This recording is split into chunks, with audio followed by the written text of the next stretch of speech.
As we move forward with time, there are some things that will be left behind inevitably, and that's when preservation came in.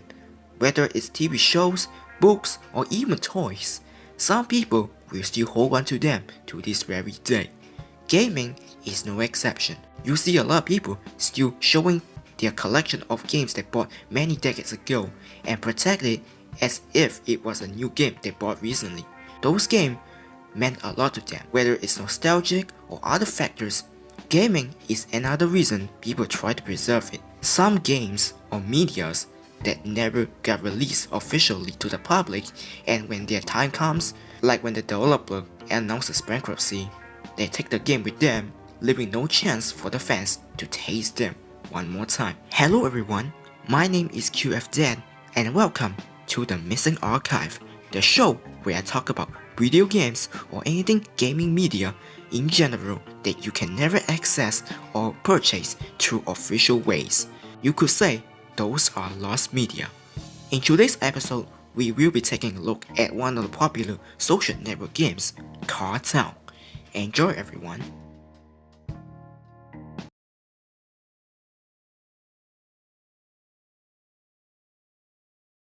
couldnt is a game made by a small company called CIE Games, founded by Dennis and Justin Choi back in June 1st, 2010. The company is located at Long Beach, California, consisting between 50 to 100 employees, and as you knew it, the company wasn't that big and nobody even knew they existed. It wasn't until when they released their masterpiece. On July 27, 2010, they released couldnt, a social network game about car cultures and motorsport on the website that is Facebook. Mind you, in the 2010s, many companies are still making games for consoles of that time, and they never knew the possibilities of social media. And PC was just an afterthought. So when couldnt makes an appearance, it took everyone by surprise due to its refreshing ideas. The slogan, collect, customize, compete, says it all. Something as simple as that, yet it can be very addicting. So how does couldnt work? When you start off, you were given a selection of 3 cars and a small garage that works as your main source of income. Every now and then, some cars will stop by your shop because they wanted a car wash from your service, and that is how you earn money and also how you earn experience points to level up. Due to the rapid growing of your business, you can also start adding friends to become your employee. I still remember that day when I added my crush for my school as my employee. But anyway, my point is, once you have enough money, you can start planning ahead by buying new cars. They are actually very expensive, so you have to work for it. There are 2 types of currency, coins and token, with the latter being more rare. As I mentioned earlier, something as simple as this can be addicting. One of the best examples is based on the presentation. There's just something so special about the graphics. Sure, it might not hold up well as what you have nowadays, but back then, it looks pretty cool. Makes you feel relaxed when you play the game. You just want to keep getting immersed and doesn't want to stop. The game has no limits. You can play as long as you want until you decide to call it a day. I guess that's what makes it so addicting. Simple graphics, simple task, simple mission, simple mechanic, simple soundtrack, everything combined to make a game as good as this. The town is yours to explore. Do whatever you want because there's no limit. Remember, this is a social network game, so social interaction is important. Once you're done with your mundane tasks, you can start adding friends and then start challenging them to a race. Back then, when I played this game, I indeed met a lot of friends because of couldnt. I remember taking a Dodge Viper and going up against my friend's McLaren and somehow wins at the end. He didn't get mad and he was impressed and asked guide for me.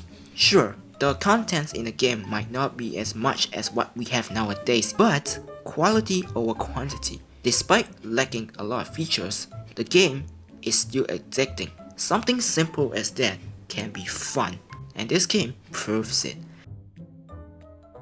But the journey doesn't end here, as the developer knows the game getting bigger and bigger, starts to work on the newer update. They even get a lot of crossover from big popular TV shows to be in the game, such as Top Gears, movies such as Ghostbusters, Back to the Futures, Fast and Furious, just to name a few, even make an appearance in the game. I mean, watching the DeLorean speeding up to 88 kilometers per hour and watching it time traveling is just amazing. Watching the Ghostbusters crew catching the ghosts in the cutscene in Cartown is just so awesome. Now tell me, what other games are able to do this? And that's what makes this game so iconic. The more the update comes, the more stuff they added. One of the best one was Game Show, where you could use token to unlock stuff for your garage, and if you're lucky enough, using it to unlock new cars. But some people was able to win cars from the Game Show. I guess I was not lucky. Other than that, there's also adventure mode where you progress deeper into the game, traversing through different areas and then get different rewards. I remember one of them is Winter Adventure and the other one is Rio.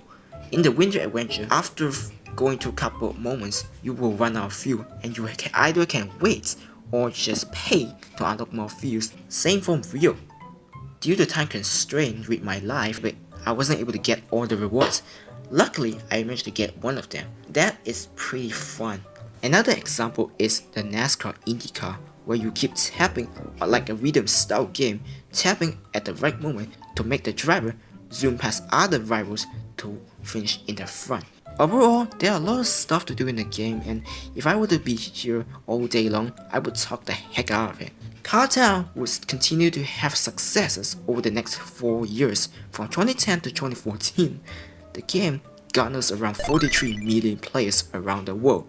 Thanks to the success of the game and the popularity behind it, the developer didn't hesitate to release different versions. In September 2011, a version called Untitled Chapter was released for Japanese mobile phone, and then 2 years later, CIE would release another version of the original game titled Cartown EX. It's mostly the same thing as the original one, albeit the game was catered towards the Asian players. Not only that, a mobile version released for worldwide on the iOS named Cartown Streets was released in 2012, but we'll get back to that later on.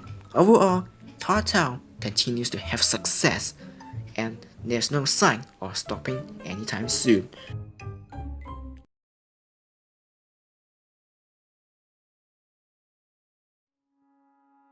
On August 29, 2014, both Cartown and Cartown EX would be closed forever. There's no specific reason being stated, but some people believe it was due to CIE getting acquired. In July 30th, 2014, mobile juggernauts Glue Mobile, which you definitely heard of, announces they will be acquiring CIE games for $100 million.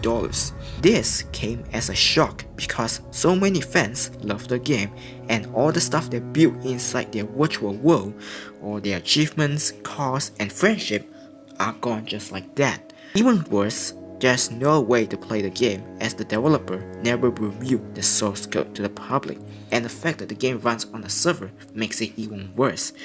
So all we had left is memories that would slowly fade away. But not all hope is lost.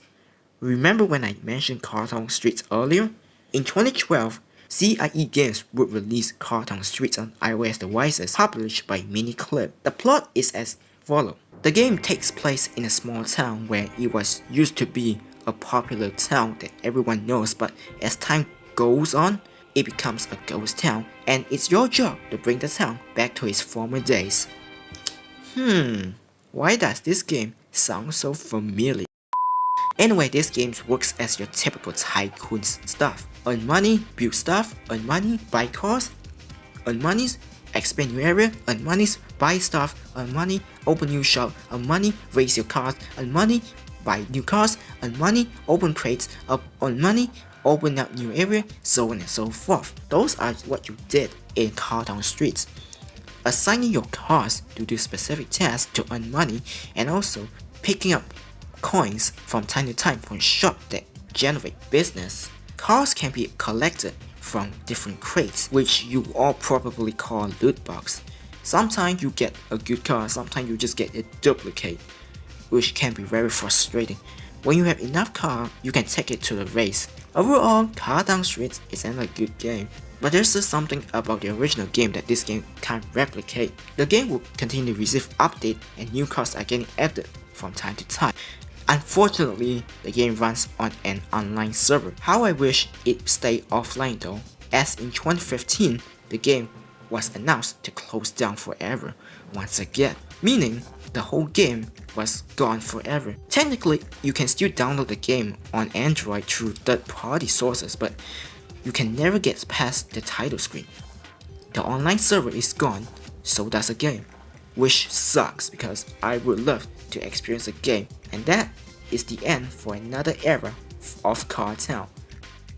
Until 2017, when out of nowhere, Car Town Racing will become the newest entry in the Car Town series.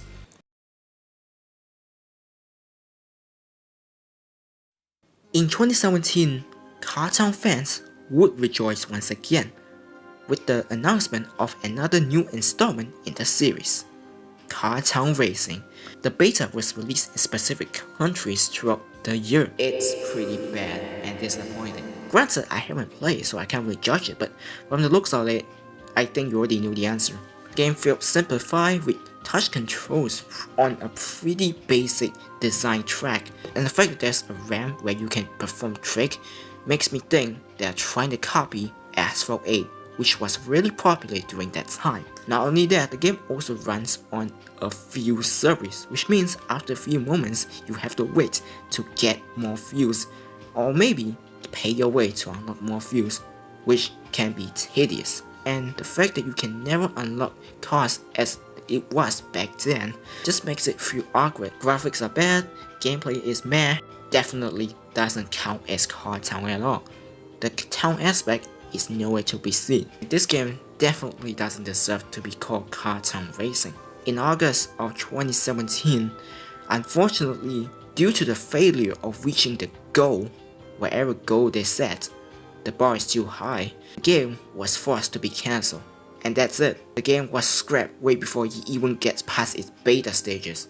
And I'm kinda glad. It feels like an attempt to milk the nostalgia of old fans. Just be glad you're never able to try this trash.